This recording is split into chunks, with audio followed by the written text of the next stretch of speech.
Hey y'all, I cannot believe I'm about to make a video about this, but we're gonna talk about all of my dating experiences while living on a small island in the Philippines. So I wasn't really planning to make a video about this, but all of you guys were so interested in my last situationship and would not stop asking me about it, still till this day, and it's been literally a year almost. But so you guys must, I think that's the first and only one. So there was a lot of other situationships. Yeah, so let's get into it. Because, so long story short, anybody who's just joining or needs a refresher, I lived in the Philippines in an island called Siargao for about 3 years. My first year and a half, I wasn't doing any sort of vlogging or content creation like how I was my last year and a half. So that's probably where you guys missed a lot of stuff. That was the golden stuff that was so raw, authentic, because, you know, it was like, yeah. So, okay, I didn't plan any of this. I just want to be as raw as possible. So we're going to start in order. When I first got to the Philippines, it was August 2022. And my first month there was, just amazing experience because complete culture shock. I'm excited to be there. I don't know what to expect. I don't know anybody. And not realizing that Siargao is one of the easiest places to meet people because of how small of an island it is. Other reason why I'm waiting so long to tell this video is because the island is small.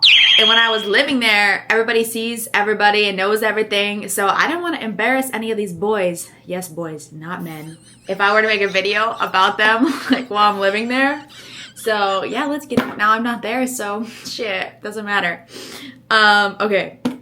So the first guy that I started to like date, and I don't even know if you want to call the word date, but we'll just say it because it's easier.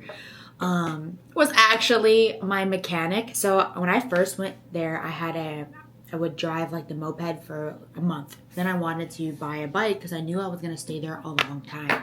So I thought it would be so cool to buy like a big mechanical bike, like motorbike that you have to manual, that's the word. So and I didn't know how to drive it. So I found one. It was like a custom cafe racer. And one of my friends who was a guy who was totally interested in me, but I wasn't feeling him like that. But he was super cool, would take me to surf spots. I didn't really know how to like in my mind we were just friends, like platonic.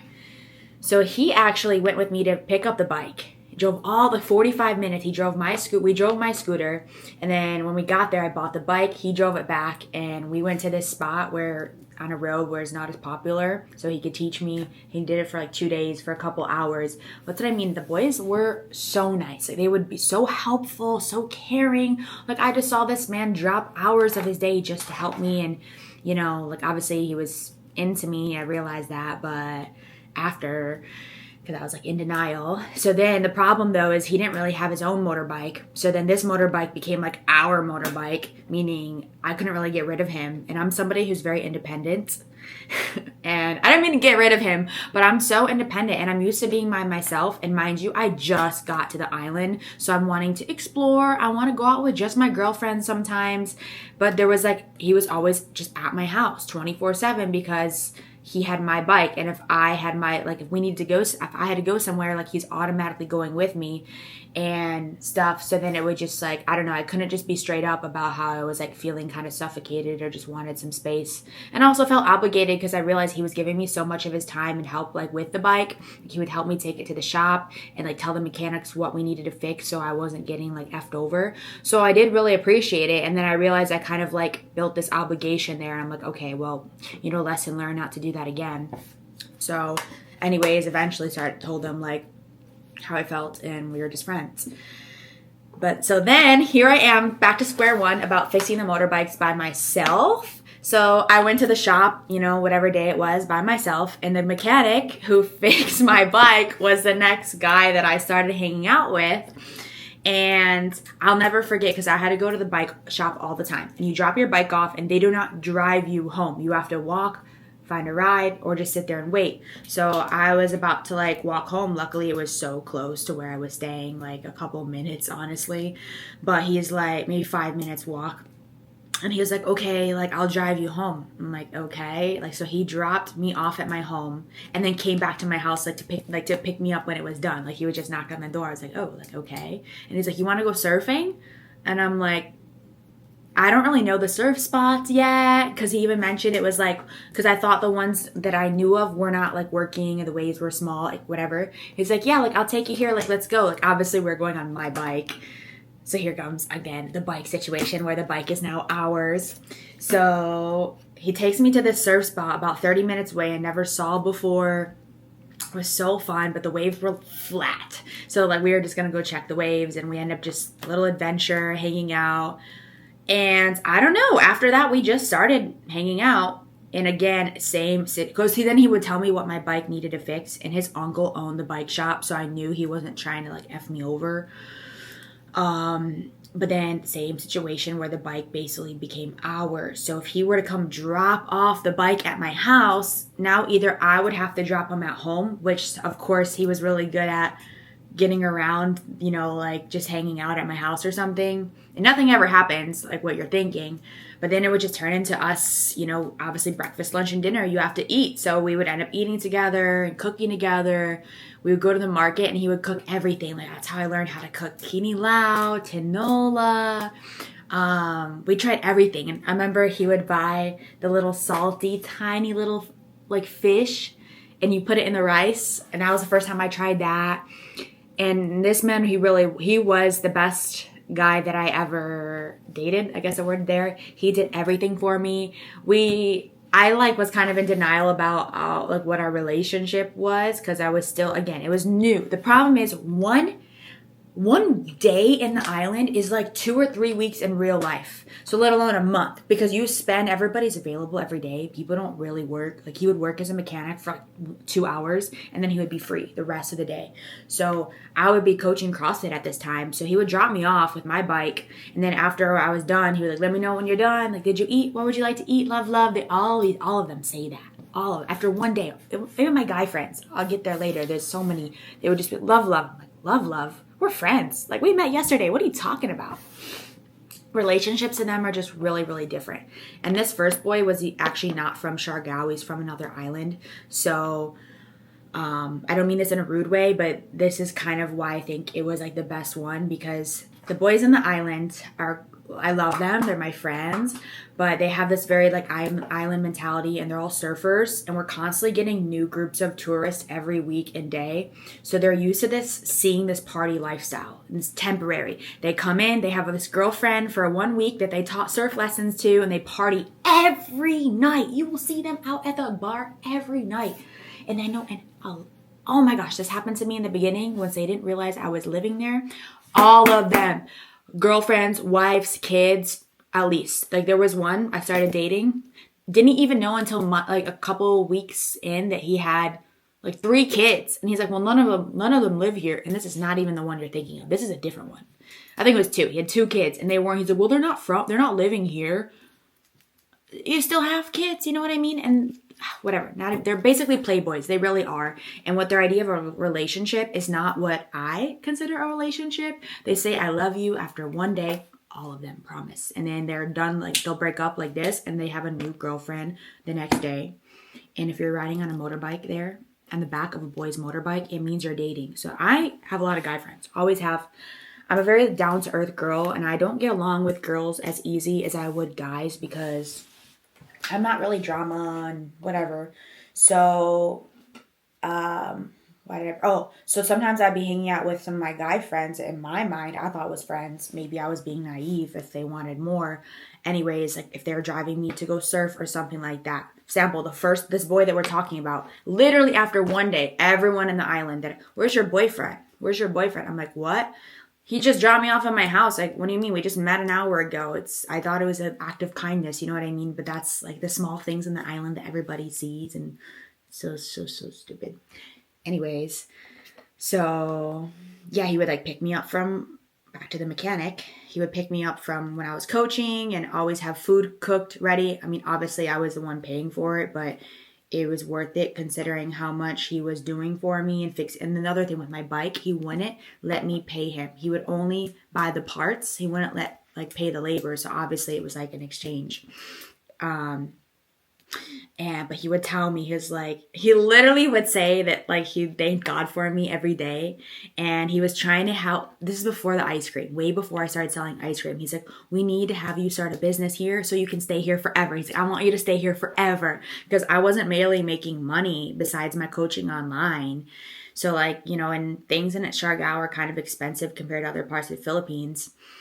So he's like, I want you to like stay here forever. We have to build you a business, whatever, blah, blah, blah. I'm like, well, he's like, let's open, because then I started buying surfboards, and him and I would rent them, and same with motorbikes, because he could find, oh my gosh, we went all the way to the mainland. We took a ferry. We found this bike that was supposed to be, it was like, I bought it for like 70,000 pesos.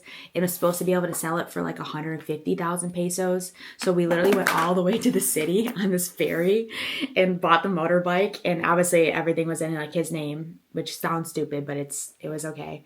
And then we flipped it. Like he helped me fix the bike, and we flipped it so I could make some money or whatever. So we could make money. But he's like, we'll keep doing that. He's like, we'll open up a shop and put it on like the main tourist area. And I'm like, who's going to run the shop? I have to coach, blah, blah, blah. He's like, I will. I'll sit there all day for you. Like that's how he was. And then what kind of like ended up breaking us was we ended up going on a surf trip to a different island together. And it just wasn't really planned well. And okay, here's the thing.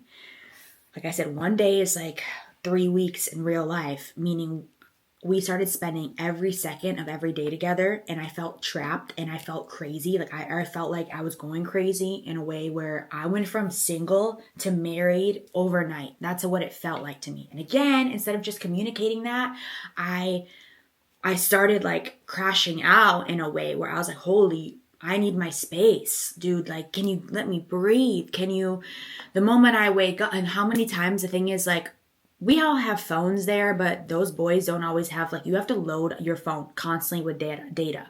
Like every time you run out, and some of them live day by day. So some of the other boys I eventually started to like hang out with would literally text me and be like, love, like, can you send me load? Can you send me 50 pesos, which is literally $1 for load? And it just like got annoying, because I'm like, dude, how do you not like, I don't know. It was just, I can't explain it. So you have to like load your phone. So a lot of times they don't have load. And then there would be times where I do feel like he and a lot of them would start asking me for things and for money and like expecting things of me because like I'm the foreigner or whatever. And I'm like, man, like, I don't know how to explain it, but sometimes I'm like, man, are they using me? Like that question would come in my head and whatever.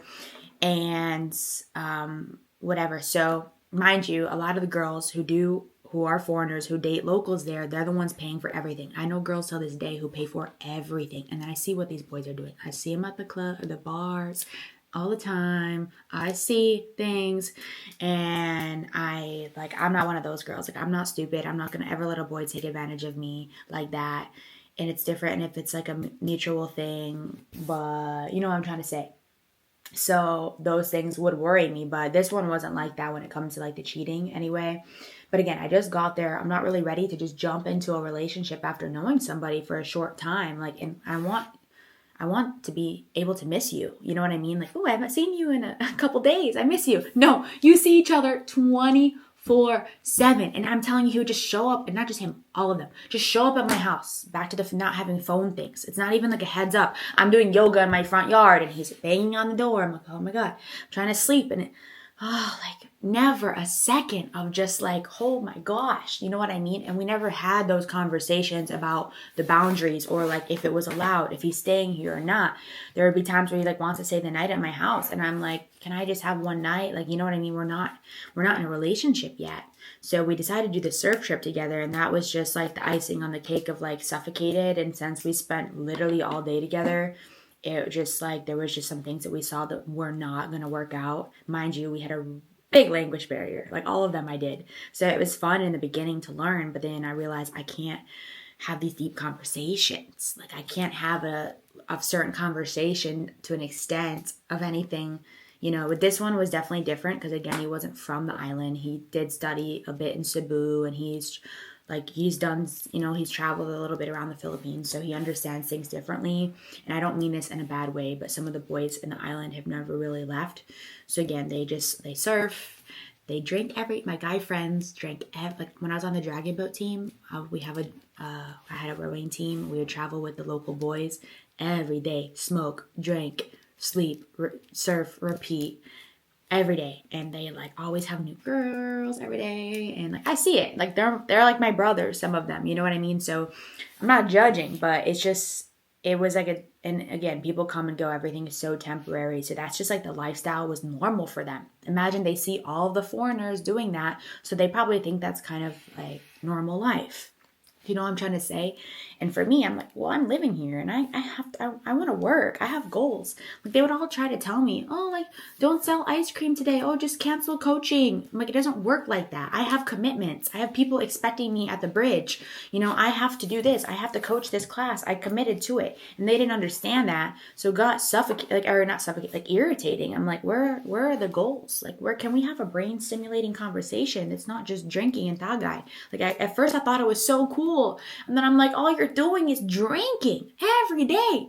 Like to the point where they're passed out drunk. Like you would not believe. I have so many more stories. I'm already 16 minutes in and I'm not even done with the first one. So I feel like I'm going to have to make a part 2 or something. Bro. So then the next one, oh my God. We were strictly friends. Friends. I was friends with him at the time that I was still like with this mechanic. But the mechanic, I would say, was somebody I actually like dated. We hung out a lot. We really got to know each other. We went on a trip together. You know what I mean? So it was like that type of thing. And we went and stayed with his family somewhere else. And I literally had to sleep in different rooms because it was only allowed if you're married. You know what I mean? To like sleep in the same room. So it was a cool experience, but it just didn't work out.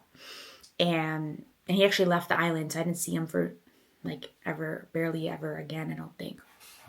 So I was friends with this one other they're all surf instructors. So that's another thing. They have students they're always flirting with, you know what I mean?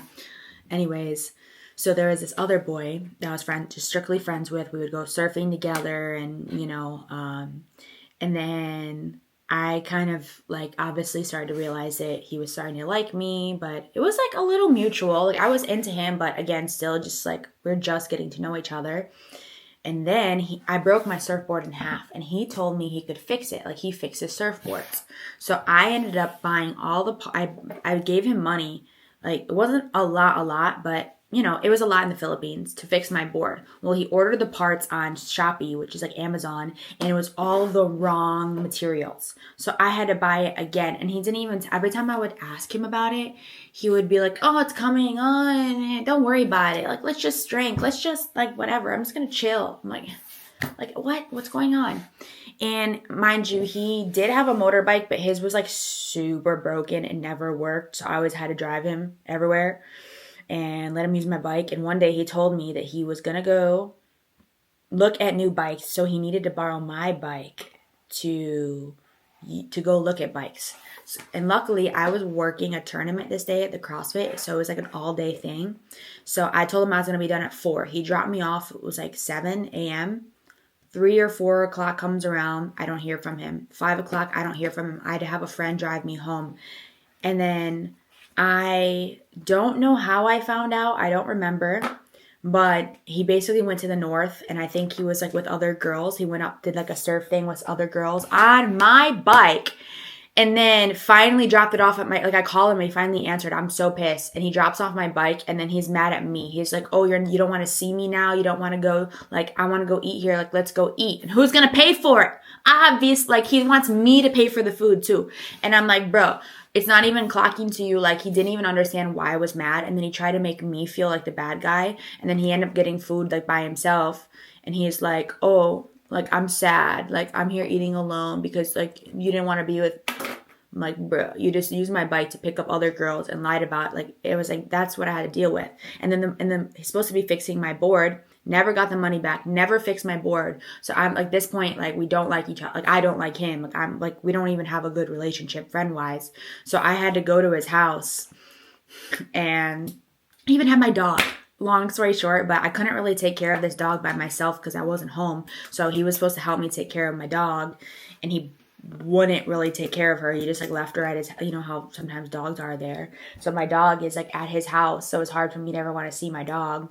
And then my board. So one day I go there and I pick up my board. I find my leash because he had it there, and I finally took it to a shop to fix it and paid triple the money because, you know, I wasted it. Lesson learned. But that's how these boys are. That's what I mean. And he's the type of one that I would see him every day at the club, like, or the bar. And then another one, oh my God, we were same thing, like completely friends. And then one day we went to a fiesta together and we're like drinking, and he had to drive me home and whatever. And this province that the fiesta was in was his province. So like we stopped by his house. He got me a sweatshirt because I was really cold. And I know just from then we started hanging out more and, you know, like seeing each other. So same thing. We ended up breaking up because he wouldn't hit me up until at night to want to hang out. And then he would always try to sleep at my house, and he would come home drunk, super drunk. And like, I had no choice. I'm not going to make him drive. Like, I don't even know. And just let him like sleep on the floor of the couch or something. And then, he didn't have surfboards, you know, so I would let him use my surfboards because I would rent some of them. I was trying to rent them, but I would let him use it instead of renting it. And then he would break them, like ding them, and wouldn't tell me.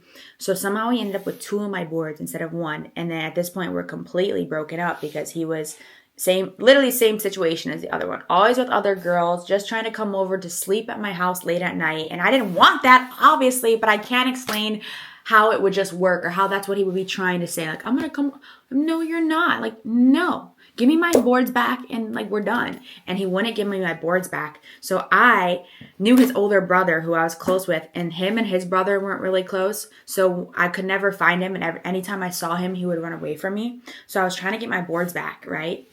And one day I went to go surf, and I had to use a different board, the only one I had left. And he went there to surf. The nerve. He had my surfboard, and I saw him, and I was in the water, and he knew I caught him at this point. So he just put the board down, and I think he took the fins out and the leash. And I grabbed the board and to go put it on like my motorbike. And I'm like, where's my leash? Where's this? And he still has the other board.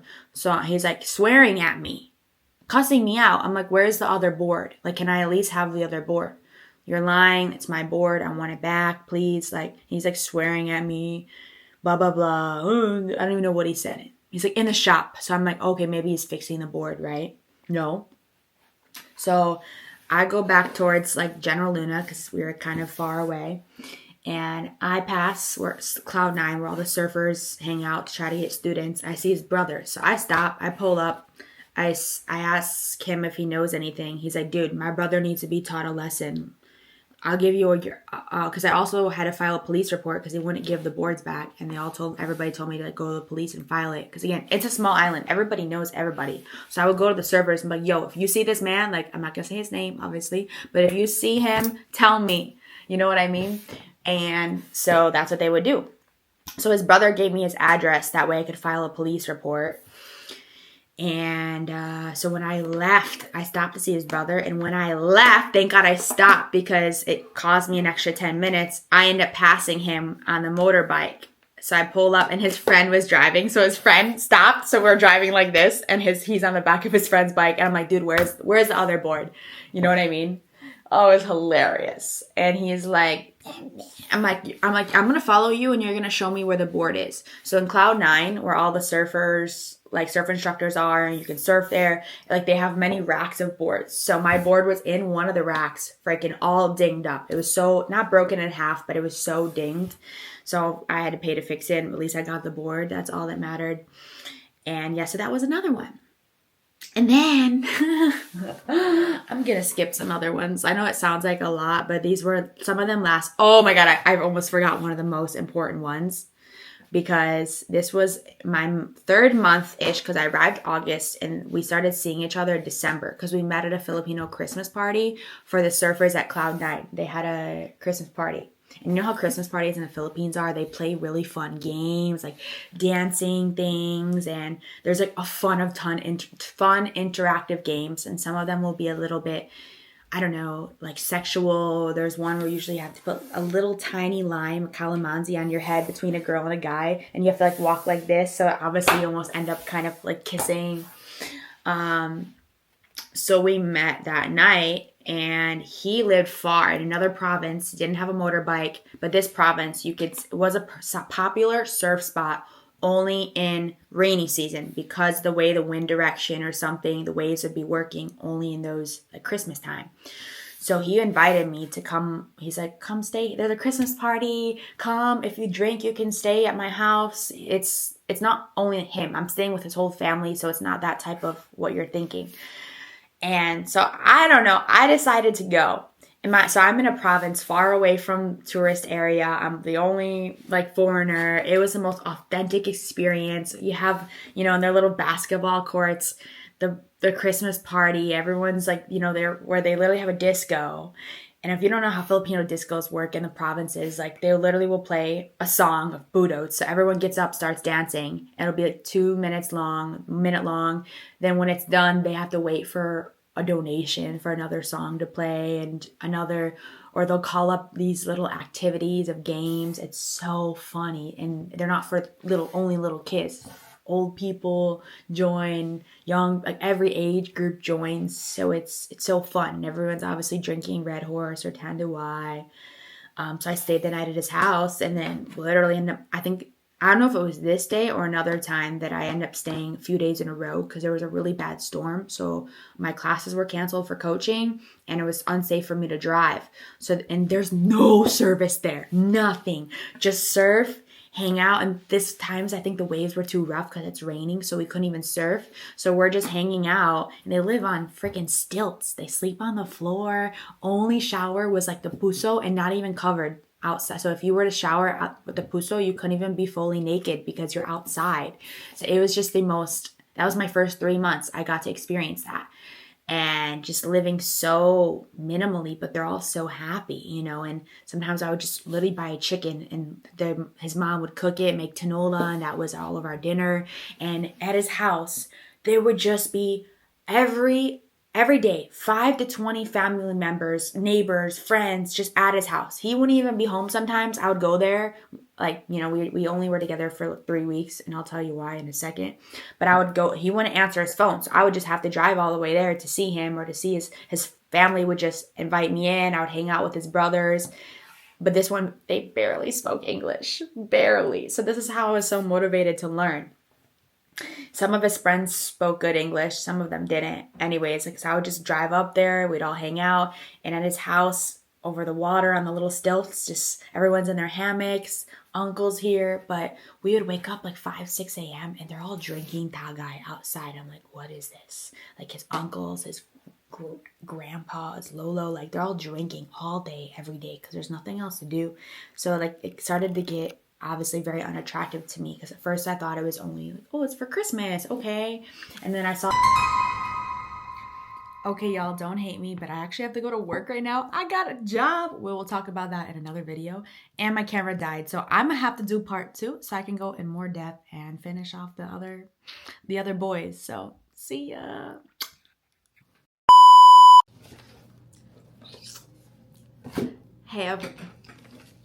Hey y'all, I cannot believe I'm about to make a video about this, but we're gonna talk about all